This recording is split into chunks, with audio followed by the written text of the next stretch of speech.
केपीबी कन्हैया प्रसाद YouTube channel को subscribe करें और सबसे पहले वीडियो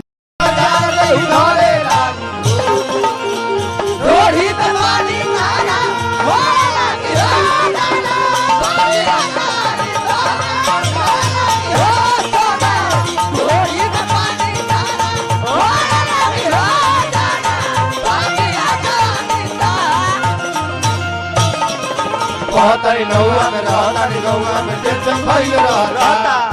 जाए पुलिस के होके पुलिस के तेरा में सब रहता बनिका चाही हो सदा जान के करे लागू रोड़ी तो पानी काला वो लागी रहता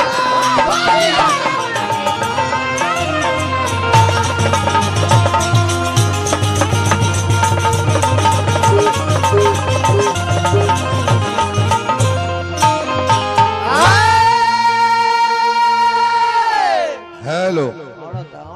हेलो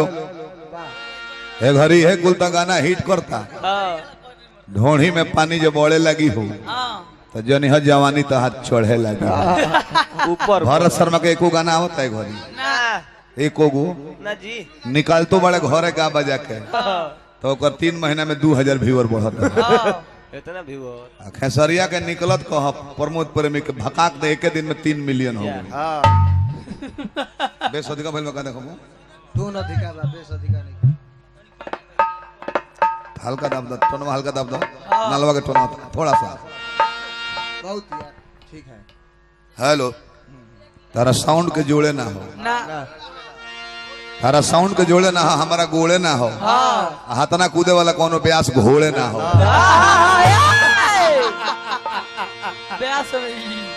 साफ मर्द हम कहेंगे प्यास हो आइल बड़ा संगे वाला से एक दू गो गोनो ही तू तो साफ माने जब पाड़ा ना चिकरी जितना तो चिकरता रहे कतना गरमा बोलता रहे जितना चाचा ही बोलता रहे इतना पहला ठीक है पाड़ी गरम होता ना बोली के प्यास कोहेला हमें हद हो जाता है के प्यास कोहेला सोहर गौले तो बीच में से स्केले बदल दिले है बेंज वाला धाधाइल बड़ा के केने बाड़े ही जू है मैं उनका 2 मिनट लग बहुत बात कहले बड़े एगो ऑपरेशन वाला चुटकुला भी कहले बड़े ओकरा से बाउरी याद पारे पर तब न जवाब हुई ऑपरेशन वाला याद पार स्वरलिपि पहले राम जी भाई सीखो करे के तुम लड़कपन में गाना ही मत गाओ इनका भाई के एगो कितना तेज बा पढ़े में लइका नौकरी लाग गइल कौन सी में फोर्स में कमला फोर्स में मेन फोर्स में ले लो फास्ट ना गोलर ले हसमेर नाम में शिल्पी राज के गाना अतना चलल भी माली माने जैन पूछी जैन पूछी माने पूछी जैन जैन पूछी हम पूछे वाली बात नहीं कर कौन ऑर्केस्ट्रा हो गया नाच हो गया हनुमान जी के खड़ा होके 4 बार रिपीट करा कई गाना बजाता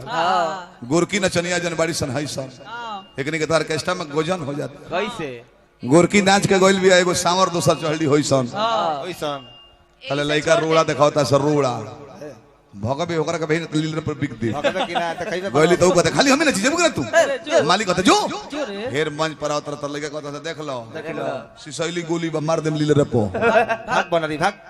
अब जाने की अब कहने जाओ राउटियो में बोलिए सुनती है मंच पर लइका मारे पर तरह से अब धीरे से उतरत या दू जना सामने सामने लेके कहते चलो हमने का अपन अलगे जमा हो जाते ब्रेक डांस हो गया बोला मत लगू भी तुम्हारे वे रात बोला भू झारस जब बाल सैया जी लागोस का माल सैया जी बगली से निकाल सैया जी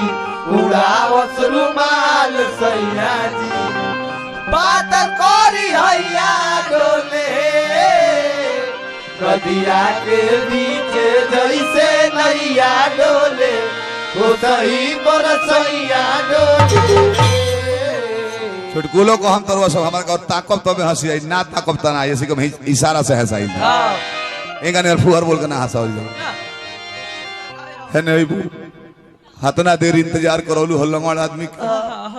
गुड़ फूल के जूता में से बहरी निकल गई भाई थोड़ा बढ़ा दीजिए ओइगो तो सोलो काजी दे